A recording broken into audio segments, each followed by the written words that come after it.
Breaking news, Unified Welterweight Champion Terence Crawford.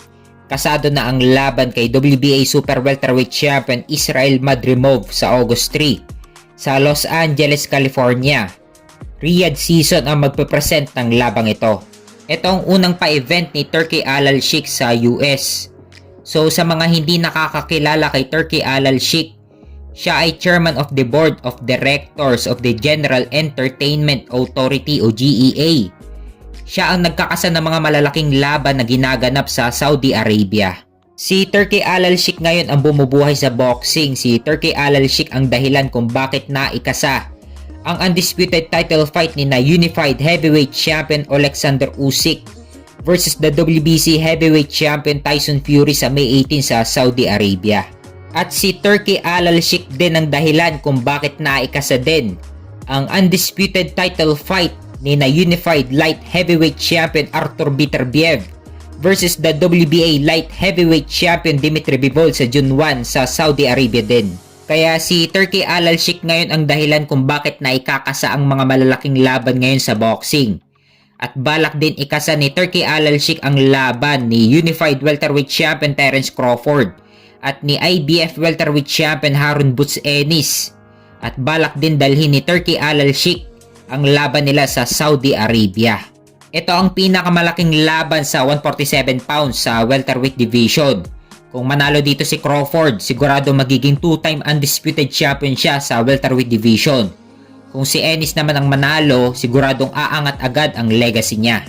Pero kailangan mo nang maipanalo ni Crawford ang laban niya kay Madrimov para maging mainit ang laban niya kay Haron Ennis.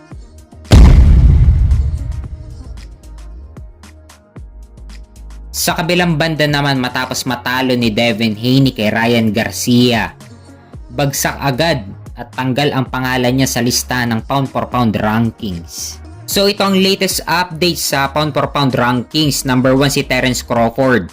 Number 2 si Naoya Inoue. Number 3 si Alexander Usyk. Number 4 si Canelo Alvarez. Number 5 si Artur Beterbiev.